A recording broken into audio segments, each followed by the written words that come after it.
جان دا محمد مكتبة جنة مجلس سوريا ديمقراط جدا سبيكا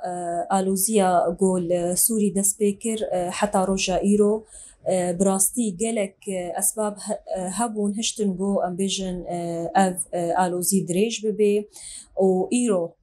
يعني بشتي يازده صالة حتى روجا إيرو تجارة سرية سياسي نيزيك نوي خويا كرن قالك أسباب جيرة هنا أمكارن بتايبت السر مجاركي جوا مجارة بسكنن ياقو هشت أم بيجن آلوزي دريج ببي أو جي رولا دولتا ترك بسوري ديا يعني جدسبيكي حتى روجا إيرو براستي رولكا بر سلبي هبو يعني جدسبيكي تشاو أم بيجن دولتا ترك أرمان جاوي جو نهيلي أم بيجن بروجا يقول باكور ورجلاتي سوري اف بروجا يعني يا تشاو قل إرادة خب خو تمثيل تكي وخب بريفة ببي وديمقراطي يعني يك الفي منطقي هي نتخص اف بروجا بك سري جبر ولوجي ري وريبازك نما جو بيدا بمشيج بو ام بيجن ارمانجا خو بك هني سري يعني دسبيكي جيتي بيرا وتشاو دستك دا ام بيجن هيزن جور بجور دما ديت جو بيلاني ويناغ هنسري تشاو دستك دا داعش يعني دملي ام بيجن تحموم العدد دملي پروردي داد دملي لوجستي داد دملي تشاو وضرباسي سوري تكي يعني دماغو هزي مكاريبون جو داعشي بشكينن ديسا خست بريني دي يعني درباسي سوري ببيجي بالنافيغو أمبيجن دفركا أو لهتشي بكي مديد شاوة قلق دفرن بأولا تشاو داغر كر يعني ميناك امكارن بين الصر زمان يعني وكا اعزازي وكا بابي وكا جرابلوس وكا عفرين وكا جريسبي وكا سريكانيه يعني دما ام بحساده ذرنا بكن وكا ميناك يعني وكا سريكانيه يعني وكا عفرين تشاو جو جهن باولبون تشاو جو بروجكا ديمقراطي بروجكا جو او قال تشاو خبري فدبي جهك تشاو جو إرادة جني بيشت كذي ليه خست يعني أو جهب أو لبراستي يجو أمكارن بيجن بصد كسين سوري ج شامي يعني جي أم بيجن ج ساحل يعني جي هروهاش قالك دفري دي بنتيجة شرق سوري بري خدابونا فادا فريب أو لهجي عند كرن ليه مخابن الفيدي دولتك هريمي وك دولتا ترك أفجه أولا كرن جهن نب أولا يعني رولا وقلكي أم بيجن سلبيبو يعني منطقي ما بيجن قلك دفرين سوري داقر كركرين أم بيجن كسن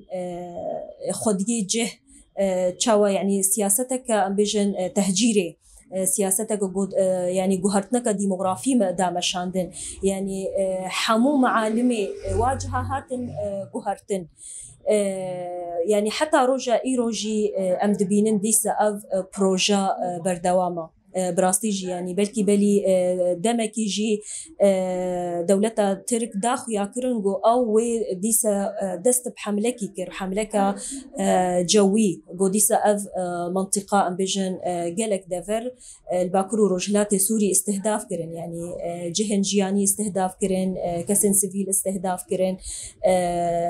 خست في بروجا خو ديسا بيك بيني حتى روجا إيروجي يعني أم دبينن دولتها ترك نسكنيا روجانا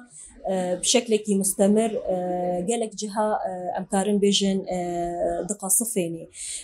دبيني جو تشاوى بيلاني ويناغ هنسري يعني جو منطقة نو داقر بكي وبراستيجي أم يعني هين تهديداتي وأم كارن بيجن هين بردوامن يعني أم برنجكي برجة دي تهديداتا دميزين نجي ومحتملة دما بيش دا ديسا إريشكا بري الدفرنا دس بكي جبرجو يعني أم وك مجلسها سوريا ديمقراط وك أم يعني الدولة ترك تمي يعني بالجلة ترك أم دولتك أم كارن بيجن جيرانا يعني أم تخازن تيكلية ما تمي بوارا باش بن تجارة أم كارن بيجن تهديد جملي مثلا تشونا دملي تركادا ليه براستيجي يعني وهدفك دينايا بيشياخو جو بروجيكا وهاي تخازن بجهن سري وناخذن استقرار الفا منطقة تشيب بيجي يعني نهاجي قالك ليستوكن ديتين كرن يعني دولتها ترك تخازي ام بيجن دبينيغو ابقى بروجي ويبري نجهانا سري نها تخازي برينو بري بازنو اذا تيكليه حتى بريجيما شاميرة تشي بكي جو اتفاق نو تشي ببن للسر امبيجن في منطقة جي يعني براستي خطريقة برمزن هيا جوا تهديدات را يعني دسبيكي ناهي لغو چارەسەریە سیاسی چێ ببێ يعني اف خطرية هري مزنا يا دويجي دما تهديدك لسر منطقي چێ ببێ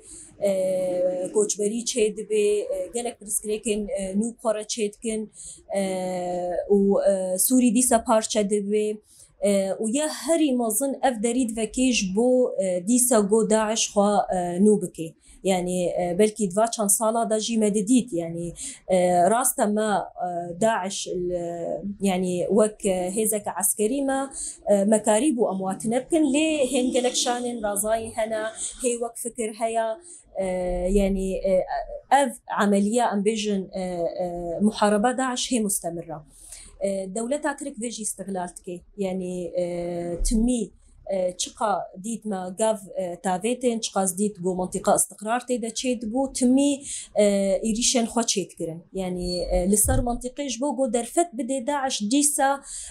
خوانوبكي المنطقي يعني قالك إثباتات شي هنا يعني كسن جو أمبيجن يج داعش هاتن وعمليات المنطقية تشيكرن يعني إثبات هبون جو أفكسا ج مناطقي جو بندا غير كريا دولتها ترك دا وتشاوت دولتها ترك تسهيلات أو ضرباسي في منطقة كرن يعني دولتها ترك هدفك ويها يجو أو تخازي بروجا براتيا جلا بروجا جول سر أساسي نتوا ديمقراطيك ياجو إيرود باكورو روج هلاتا سوري دا أف بروجا روج بروج بيشت كذا دخازن في بروجي تنبكن بحموري وريبازين ويكج ج امكارن بيجن ج مرتكزاتي اساسي يجو دخوازن اعتماد السر بكن او جي امكارن بيجن تشاو ديسا داعش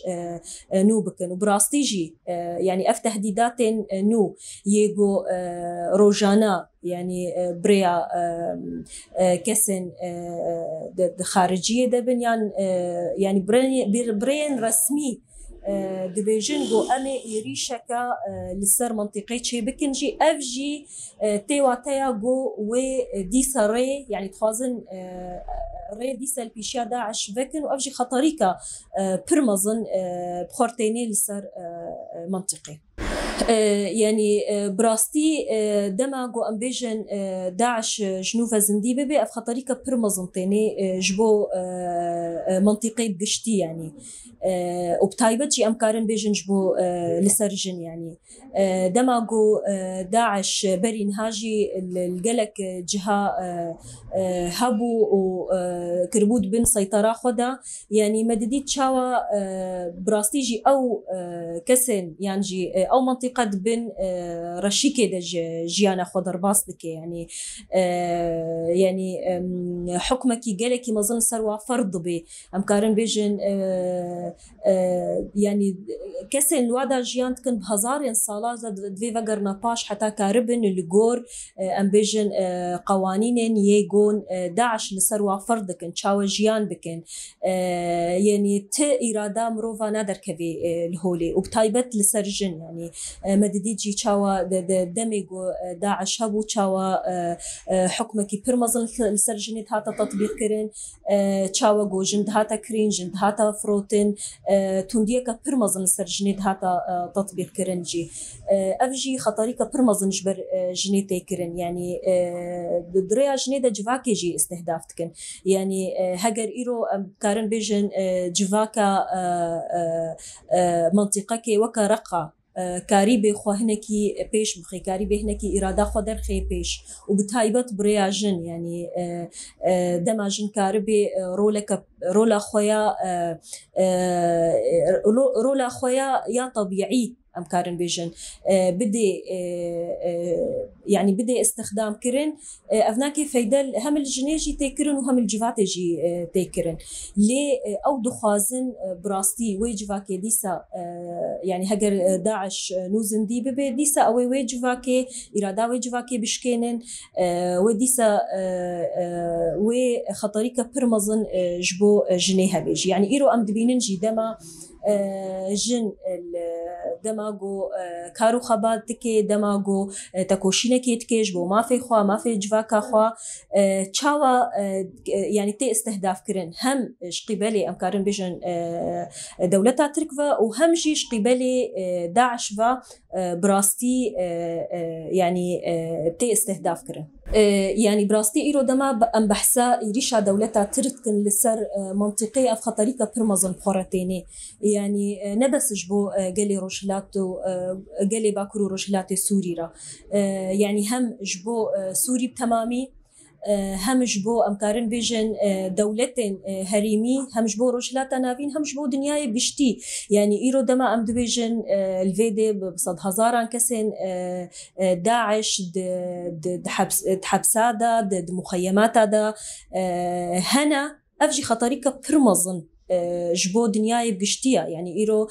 تيكليما بالتحالف الدولي رهيا لسر أساسي تشاوى محاربة داعش يعني دما منطقة كفيت خطري دا أفقع هجمار دبي جو خطريك يجبو دنياي تمامي نجبو أمبيجن قالي باكرو روشلاتا يعني سوري تاني يعني أفتي خواستن جوا دولتين جو أوجي إيدا برولا خوا رابن يعني أوجي ضغطك الدولتات تركبكن جبو جو فائري شابدن سكناندن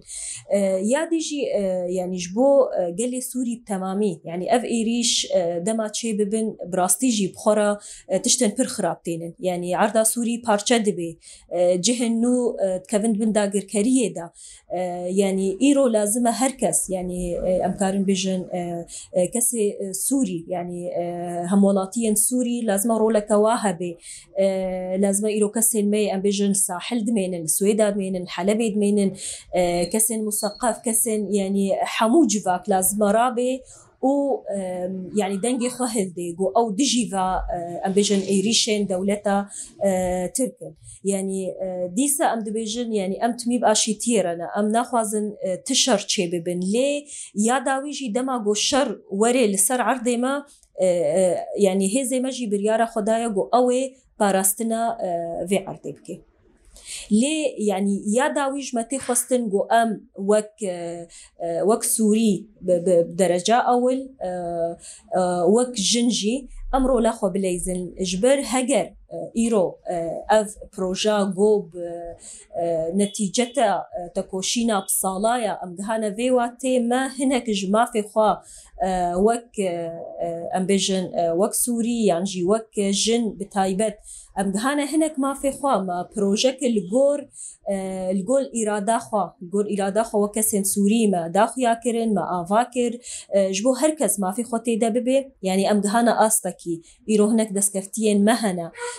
لازم هركز خودي الفا دسكفتيا دركبي يعني بتايبت وك جن أم خودي الفا دسكفتيا دركبي نجبر هجر إيرو دولتا ترك إيريشني نو تشكرن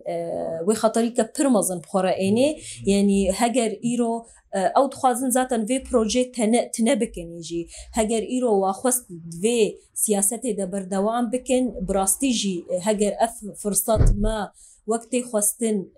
متدا